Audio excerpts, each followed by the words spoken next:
La diva Kumba Gawla.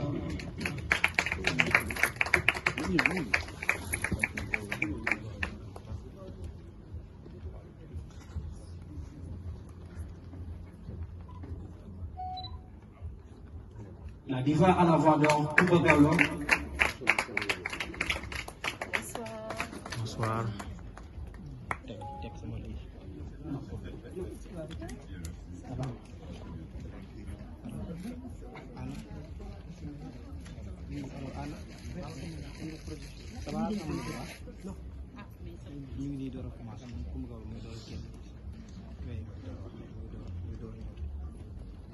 moom waxee ak man ndax ñun yàlla dafay wax ak ñun te duñu xam ne mi ngi wax ak ñun toujours dafay yónnee ay message te duñu xam ne mi ngi ñu koy yónnee ndeysaan ndax noonu la nu mel mooy bi ñuy inauguré stade bi fekkuma fi maa ngi toog bitim réew di ko seetaan di gis artistes yi di jaar ku ne di jaar sama yaay ndeysaan ci ak yërmandeem woo ma téléphone ndax moom saa yu gisee ay activité culturelle am rek daf ma daan woo defe ne dama triste te xamul ni man ku gëm yàlla laa mu woo ma ne ma yaa ngi seetaan ma ne ko waaw mu ne ma looy def ma ne ko damay werd ndax werd bi moo ma doon may doole mu ne ma tristo ma ne ko pour lan mun ma parce que xam nga ñu ngi inauguré stade bi rek ngay gis ñeneen ñi di dem di ñëw ma ne ko mais lii du dara man macha allah wër naa àdduna kon ku nekk ak sa waxtu rek sama waxtu su jotee dina ñëw lenn lu ci nekk bu waxtoom jotee dina ñëw waaye booba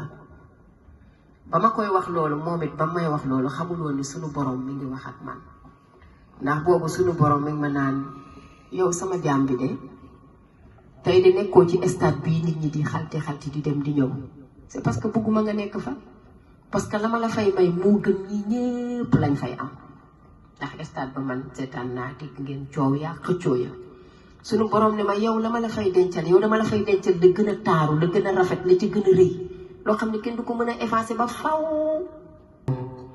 À vos questions pour la première question moi je pense que la première question elle répond d'elle-même sant rek tout le monde doit sant il faut rendre grâce à Dieu quel que soit ce qui se passe même quand on n'est pas malade même quand on n'a rien. Quand on dort la nuit, on se réveille, on retrouve la force de poser nos pieds par terre, il faut dire Alhamdulillah. Parce qu'on aurait pu mourir dans la nuit. Il y en a à qui ça arrive. Et tout le monde autour dit, pourtant, il lui est rien arrivé. Hein. Hier soir, c'est moi qui l'ai accompagné dans sa chambre, on a bien rigolé. Donc, sainte, ça doit être un leitmotiv, ça doit être un message, ça doit être un discours, ça doit être un vocabulaire que les gens utilisent régulièrement. Et pour ce qui est de ma personne, moi, je n'ai rien d'autre à dire que ça. Après tout ce que j'ai vécu, et assez souvent, je dis à mes gens, vous savez, man dama dee ba dekki. Te ku dee ba dekki da ngay am beneen toogin, da ngay am beneen defin, da ngay am beneen gisin, da ngay am beneen waxin. Et effectivement, j'essaie de prendre sur moi parfois, même si mon double, qui ne me lâche jamais, qui est cette femme battante, dynamique, qui ne se laisse pas faire, m'envahit. Je me surprends à lui dire non. Dama dewandek, ne m'envahis pas. Laisse-moi prendre mon temps. Donc pour vous dire, voilà. Donc Santrek, c'est pour toutes ces raisons parce que je viens de loin. Luma amdjel quoi. Luma amdjel, c'est ce que je me dis tous les jours. Quand des fois les choses sont compliquées, quand parfois je veux que les choses aillent plus vite et que ça ne va pas plus vite, on me dit, je dis, ben écoutez, Luma amdjel quoi. L'année dernière, à la même heure exactement, j'étais ailleurs et au même moment, je ne faisais pas ce que je fais en ce moment, j'étais dans un autre état, donc je dois sant. Donc c'est pour toutes ces raisons-là, vraiment, que je dis Santrek, Santrek, Santrek, Sant à tout point de vue. Et l'autre, pour répondre à la deuxième question, le blanc et le noir, effectivement, ont une symbolique, effectivement. Le noir, c'est en dehors de son aspect esthétique, de son aspect de finesse, qui représente la finesse, ce n'était pas seulement ça. C'était un peu l'ombre, c'était un peu le deuil, c'était un peu la souffrance, c'était un peu, voilà, la solitude. Je sors de ce noir, je me retrouve dans le blanc, je me retrouve dans la lumière. Et c'est ce que cela représente, ce blanc-là, cette luminosité, cette lumière qui finit la vidéo. C'est pour dire que j'étais dans l'ombre, j'étais dans la solitude, j'étais dans la souffrance. Maintenant, je suis dans la lumière grâce à Dieu, à qui je rends hommage pour dire Santerek. Et enfin, pour répondre à votre troisième question, pourquoi le stade Abdoulaye Wade? Pour plusieurs raisons. Parce que je trouve que cet espace est un chef-d'œuvre, c'est magnifique cet endroit. Ce stade vraiment, et je dirais pas que c'est ce qu'il y a de plus beau chez nous, mais je dirais qu'il fait partie des joyaux de chez nous. Il fait partie des choses les plus belles que son Excellence, le président Macky Sall, a mis en place. Et ce stade, pour moi, le fait d'avoir tourné dans ce stade va au-delà de l'affection dont vous parlez, que vous dites que j'ai pour le président Abdoulaye Wade, ça va au-delà de cela. Ce stade, pour moi, le fait d'y avoir tourné cette vidéo a plusieurs symboliques. D'abord parce que c'est le stade du Sénégal, Abdoulaye Wade, donc c'est le stade du Sénégal tout entier.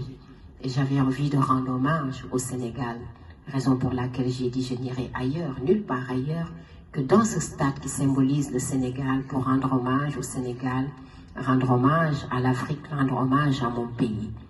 L'autre raison aussi, c'est que ce stade symbolise la générosité, ce stade symbolise la solidarité, ce stade symbolise la cohésion, parce qu'il vient d'un chef d'État pour rendre hommage à un autre chef d'État du même pays. Et c'est ça la cohésion dans un pays. C'est à saluer, donc c'est magnifique. Et l'autre raison aussi, c'est que ce joyau mérite d'être promu. Il mérite vraiment d'être promu parce qu'il est très très beau. Et une vidéo, c'est pour la postérité. Et j'avais envie pour la postérité de rendre hommage à ce travail fabuleux. Il est magnifique ce stade, il faut y aller pour le voir. Et dans mon rêve, à 4 heures du matin, quelque chose m'a dit, mais tiens, c'est au stade Abdoulaye Wade qu'il faut que tu ailles tourner ton clip pour remercier le Sénégal, remercier ton pays, pour montrer voilà, la reconnaissance, parce que c'est la reconnaissance que ce stade symbolise aussi au-delà de son esthétique et de sa beauté. Et enfin, en tournant cette vidéo dans ce stade, vous ne pouvez même pas imaginer ce que moi j'ai ressenti, parce que je me suis dit, Dieu, il nous parle tous les jours sans que nous nous en rendons compte.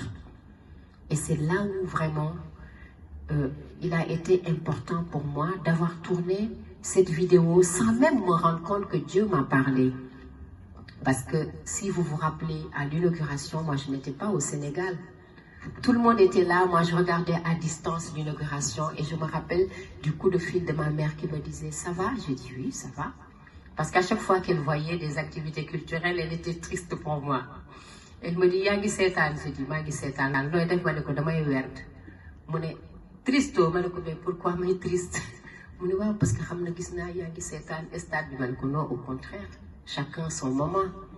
Dieu n'a pas dit que je dois y être et que je dois y participer. Donc je ne peux pas y être naturellement. Mais vous savez, l'autre chose que l'on ignorait nous, c'est que Dieu me disait, ma fille, tu auras quelque chose que personne n'aura de ce stade. À toi toute seule, tu auras le stade. Et pour la postérité, tu feras briller ce stade à travers le monde. Et c'est ce jour-là que Dieu a attendu. Et ça, c'est après, quand j'ai tourné le clip, que je me suis dit, mon Dieu, il nous parle tous les jours. Et nous, on ne s'en rend même pas compte. Moi qui étais dans mon coin à Paris, à regarder les gens défiler dans le stade, Dieu me disait, mais toi, je t'ai gardé la part belle, ma fille. Tu auras la part belle. Parce que tu l'auras pour la postérité, ce stade. Et c'est ce qu'il m'a donné. Et quand j'ai marché toute seule dans ce stade, dans chaque coin de ce stade, je me suis dit, Yalla ngi wax ak man. Néna ma amu ko tay, mais ëlëk di ci am lu ci kenn amul. Té la nga ci am moy lo xamanteni dinañ ni mom rek moko fa def, mom rek moko fa am, té mom rek mo am pour la postérité de stade Abdoulaye Wade. Et c'est ce qu'on a vu aujourd'hui. Il faut rendre grâce à Dieu, Santerek, à toute épreuve. Et d'ailleurs, pour cela, je voudrais aussi féliciter la SOGIP. Et c'est parce que le travail est tellement beau que j'avais envie vraiment de donner aussi ce coup de pouce pour montrer l'épaule de Diamniadio. Merci. Merci. Pour lequel je vous ai convié pour continuer à sentir Allah. Et je pense que pour répondre à votre question, malgré tout, M. Da Silva, et sans aller dans une polémique, quel que soit ce qui se passe, il faut sentir là. Vous savez, moi, quand j'étais malade, des fois, j'ai déprimé, j'étais triste, j'en avais marre. Vous savez, c'était quoi ma thérapie? De sortir, de marcher dans Paris et de voir les gens qui étaient allongés par terre, qui n'avaient pas de maison. Et aussitôt après, je me disais, ah, ma fille, t'es nga sant yàlla xoolal kii fi mu tëdd nii munoon nga fee nekk di jël place am moo ne. Aussitôt après, man damay lem sama génn toogaat ci ni xaaral yàlla yow jërëjëf ci li nga ma teg maa ngi lay sant bu baax. Donc je pense que lu mën a am il faut sant yàlla man de en tout cas maa ngi sant te gëm naa ni Sénégalais yépp war nañoo sant ba ñu nekkee ci réewu jàmm, nekkee ci réew mu amul guerre, nekkee ci réew mu amul inondation, nekkee ci réew moo xamante ni nii nit ñi daal nekkuñu famille li fi am. Maintenant nag ay jafe-jafe, ay malentendu ak ay ñàkk déggoo ci réew yëpp la am. Et heureusement ndax loolu mooy liberté d'expression. Et c'est très important cette liberté d'expression.